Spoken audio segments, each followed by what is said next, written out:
하나님의 말씀은 사도행전 10장 9절에서 23절까지 말씀입니다. 사도행전 10장 9절에서 23절까지 말씀입니다.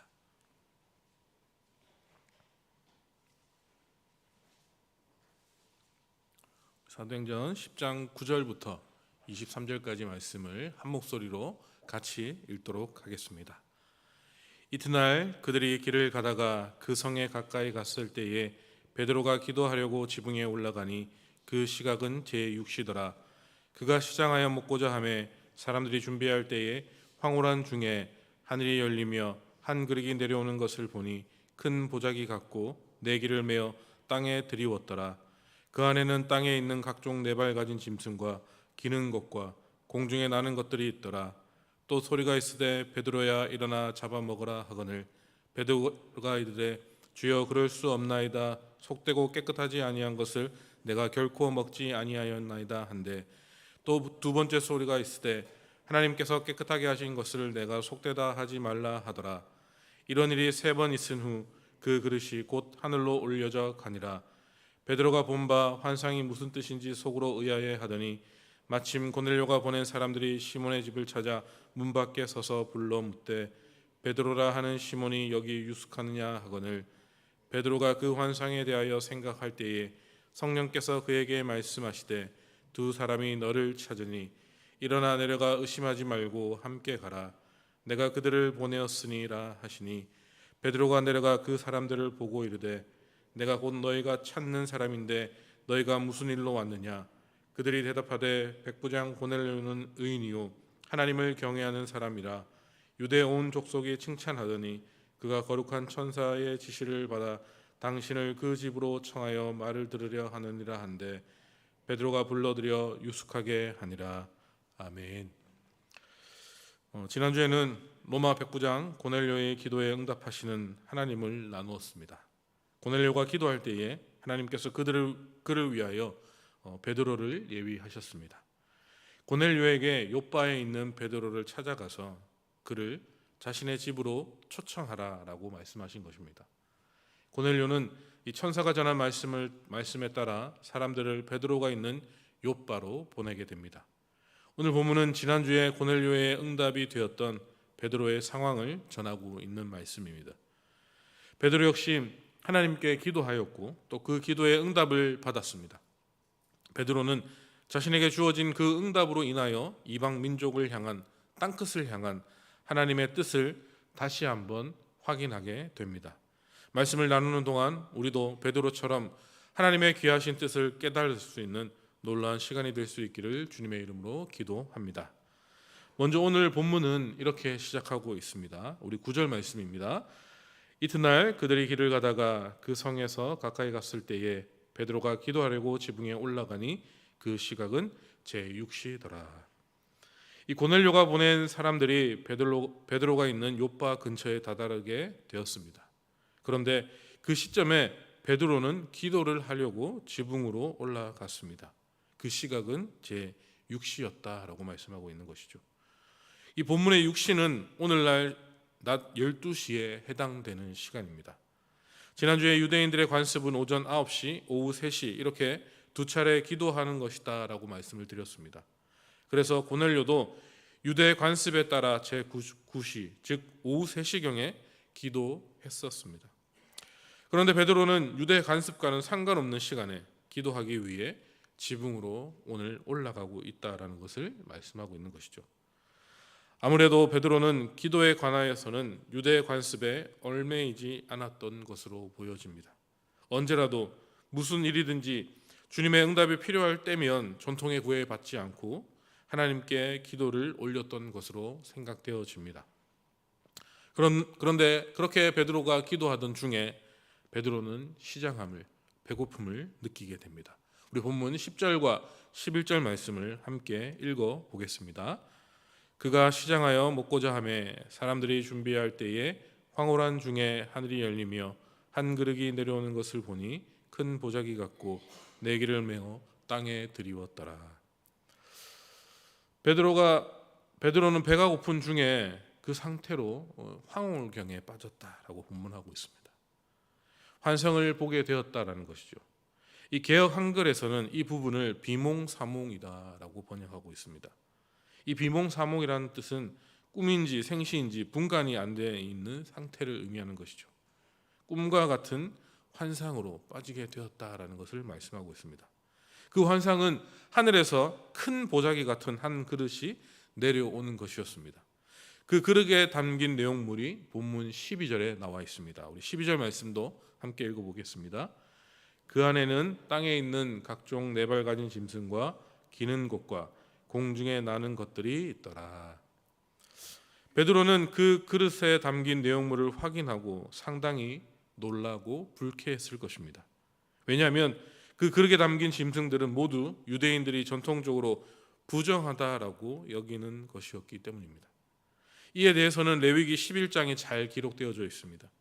레위기 11장에서는 여호와 하나님께서 모세를 통해 정한 짐승과 부정한 짐승에 관하여서 말씀하고 있습니다. 어쨌든 이 베드로가 환상 중에 부정한 짐승으로 가득한 그릇을 보고 있었을 때에 한 소리가 베드로에게 들리게 됩니다. 그 소리가 13절, 14절 본문입니다. 우리 함께 읽어보겠습니다. 또 소리가 이르되 베드로야 일어나 잡아먹으라 하거늘 베드로가 이르되 주여 그럴 수 없나이다. 속되고 깨끗하지 아니한 것을 내가 결코 먹지 아니하였나이다 한데, 그 소리는 지금 엄청나게 베드로를 당황스럽게 만들었습니다. 왜냐하면 하늘에서부터 내려온 그 그릇에 담긴 짐승들은 유대인들이 부정하게 여기고 베드로 또한 부정하다고 생각하는 짐승들인데, 그 부정한 짐승들을 잡아 먹으라고 명령하고 있기 때문입니다. 그래서 베드로는 그 말씀을 따를 수가 없었습니다. 베드로는 지금까지도 전통에 의해서 부정하다고 여긴 짐승을 잡아 먹은 적이 없습니다. 그런데 부정한 짐승에 관한 유대인들의 전통은 엄연히 하나님의 말씀에 의한 것이었습니다. 앞서 말했듯이 레위기 11장에 모세를 통한 하나님의 말씀이 그 기준이 되었습니다. 물론 세월이 흐르면서 율법은 왜곡되고 오용되기도 하였을 것입니다. 어찌든 부정한 짐승을 먹으라는 것은 베드로가 알고 있는 하나님의 말씀에 그 하나님의 말씀을 어기는 말씀이었습니다. 그렇게 그 말씀에 바로 순종할 수 없는 노릇이었다라는 것이죠. 베드로는 주어진 말씀을 거부하고 자신이 알고 있는 하나님의 말씀을 배고픔 중에도 어기지 않고 지키고 있었습니다. 지금 들리는 소리는 말씀의 의도가 정확하게 드러나지 않습니다. 이것이 시험인지, 그저 순종을 바라는 것인지, 아니면 또 다른 이유가 있는 것인지 목적이 불분명합니다. 그러니 대놓고 시키는 대로 할 수가 없는 것이었습니다. 이에 베드로에게 다시 한번 소리를 통해 말씀이 전달됩니다. 우리 15절과 16절 말씀을 함께 읽어보겠습니다. 또 두 번째 소리가 있으되 하나님께서 깨끗하게 하신 것을 내가 속되다 하지 말라 하더라. 이런 일이 3번 있은 후 그릇이 곧 하늘로 올려져 가니라. 그런데 두 번째 소리에서 하나님의 뜻이 전달되어집니다. 하나님께서 깨끗하게 하셨다라는 것입니다. 모세를 통해 부정하다라고 말씀하신 것이 맞고, 또 그것을 전통적으로 유대인들이 지켜온 규례가 분명합니다. 그런데 그런 것과는 상관없이 지금 하나님께서 깨끗하게 정화시켰다라고 말씀하고 있는 것입니다. 그러니 하나님께서 정화시키시고 깨끗하다라고 인정하신 것을 인간인 베드로가 속되다고 평가하지 말라라고 말씀하고 있는 것입니다. 베드로가 유대 전통에 따라 속된 짐승이라고 정하신 분이 하나님이십니다. 그렇다면 그분이 깨끗하다라고 말씀하시면 깨끗한 것이죠. 이 일이 3번 반복되지만 베드로는 여전히 온전하게 환상의 의미를 깨닫지 못하고 있습니다. 우리 본문 17절과 18절 말씀을 함께 읽어보겠습니다. 베드로가 본 바 환상이 무슨 뜻인지 속으로 의아해 하더니 마침 고넬료가 보낸 사람들이 시몬의 집을 찾아 문 밖에 서서 불러 묻되 베드로라 하는 시몬이 여기 유숙하느냐 하거늘. 이 베드로는 환상의 정확한 의미를 알지 못한 채 혼란스러워하고 있습니다. 환상을 통해 주께서 전하시는 메시지가 무엇인지를 알기 위해 고민에 빠졌을 것입니다. 그러던 중에 고넬료가 보낸 사람들이 요빠에 도착하여 시몬의 집으로 베드로를 찾아오게 됩니다. 그런데 그때쯤 고민하고 있던 이 베드로에게 성령이 임하시는 역사가 일어나게 됩니다. 우리 본문 19절과 20절 말씀을 함께 읽어보겠습니다. 베드로가 그 환상에 대하여 생각할 때에 성령께서 그에게 말씀하시되 두 사람이 너를 찾으니 일어나 내려가 의심하지 말고 함께 가라. 내가 그들을 보내었느니라 하시니. 이 베드로가 하나님의 뜻이 무엇인지 의아해하면서 찾을 때에 당연히 그는 기도하면서 구했을 것입니다. 그때에 성령이 임하시어 시몬의 집으로 베드로로 자신을 찾아온 사람들을 만나라라고 말씀하셨습니다. 의심하지 말고 그들의 요구대로 그들을 따라 그들과 함께 가라라고 말씀하고 있는 것이죠. 이것은 하나님의 응답이었습니다. 기도하던 고넬료에게 베드로를 응답으로 말씀하신 것처럼 지금 기도하던 베드로에게 고넬료가 보낸 사람들을 응답으로 말씀하신 것입니다. 그래서 베드로는 곧 내려가 자신을 찾아온 사람들을 만나게 됩니다. 우리 본문 21절 말씀을 함께 읽어보겠습니다. 베드로가 내려가 그 사람들을 보고 이르되 내가 곧 너희가 찾는 사람인데 너희가 무슨 일로 왔느냐. 베드로는 여전히 환상의 정확한 의미를 알지 못하고 있습니다. 하지만 성령으로 인해 자신이 본 환상과 자신을 찾아온 사람들의 방문에 깊은 연관성이 있음을 확신하였습니다. 그렇기에 그들에게 자신을 찾아온 이유에 관해서 지금 질문하고 있는 것이죠. 이내 사람들은 자신들이 베드로를 찾아온 목적을 정확하게 말하고 있습니다. 우리 본문 22절 말씀을 함께 읽어보겠습니다. 그들이 대답하되 백부장 고넬료는 의인이요 하나님을 경외하는 사람이다. 유대 온 족속이 칭찬하더니 그가 거룩한 천사의 지시를 받아 당신을 그 집으로 청하여 말을 들으려 하느니라 한대. 베드로는 자신을 찾아온 사람들에게 그들의 주인인 로마 백부장 고넬료를 소개받게 됩니다. 그들은 고넬료를 의인이다라고 말하고 있습니다. 그리고 그 근거로는 이 고넬료가 유대 온 족속에게 칭찬을 받는 사람이다라는 사실을 제시하고 있습니다. 이 비록 로마가 유대인들의 지배국이기는 하였지만 그래도 이방 민족이었습니다. 유대인들은 이 이방 민족을 쉽게 칭찬하지 않습니다. 부정하다고 생각하고 가까이 하려고 하지 않습니다. 그런데 그런 유대인들이 진정으로 고넬료를 칭찬한다라고 말하고 있는 것이죠. 무엇보다 이 고넬료는 이스라엘의 하나님을 경외하는 사람이었습니다. 그는 하나님께 기도하는 사람이었고 또 그가 기도할 때에 하나님께서 베드로를 응답으로 말씀하셨음을 전하고 있습니다. 하나님께서 베드로를 초대하여 함께 하라고 하셨던 사실을 지금 베드로에게 증거하고 있습니다. 이 이야기를 들은 베드로가 그들에게 이렇게 반응하고 있죠. 우리 본문 23절의 말씀 함께 읽어보겠습니다. 베드로가 불러들여 유숙하게 하니라. 이튿날 일어나 그들과 함께 갈새 요빠에서 온 어떤 형제들도 함께 가니라. 이 앞부분에 보시면 베드로가 그들을 불러들여 유숙하게 하니라 라고 말씀하고 있죠. 주의 사자가 전하는 말씀인데도 전통에 따라 부정한 음식을 먹지 않았던 베드로였습니다. 그 기준대로라면 베드로가 이방인을 집으로 불러들인다라는 것은 상상할 수도 없는 일입니다. 그런데 그런 베드로가 자신을 찾아온 이방인들을 집으로 불러들인 것입니다. 불러들였을 뿐만 아니라 그 집에서 머물러 자는 것까지 허락한 것이었습니다. 베드로는 환상 중에 보았던 부정한 짐승들을 절대로 먹지 않겠다던 단호한 모습과는 상반되는 모습을 지금 보여주고 있습니다. 부정하게 생각하는 이방인, 거기다가 자신의 민족을 속국으로 삼고 있던 로마 사람들을 지금 자신이 머물고 있는 숙소로 들여보내고 유숙하게 한 것이었습니다. 이 베드로의 태도가 갑자기 바뀐 것은 무엇 때문일까요? 베드로가 세상 환경에 따라 변질되었기 때문입니까? 그것은 아니죠. 이것은 베드로가 하나님의 말씀을 새롭게 들었기 때문입니다.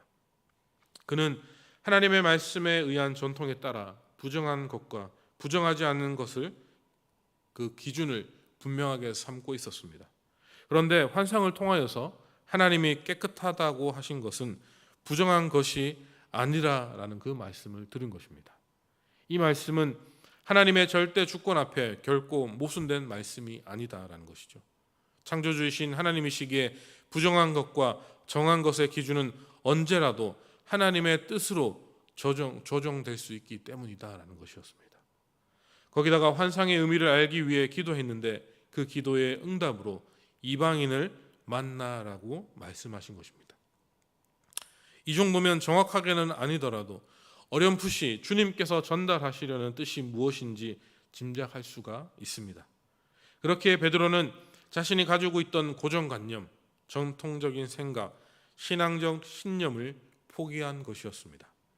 자신의 신념보다는 위에 있는 그 하나님의 말씀의 뜻을 받아들이게 되었습니다.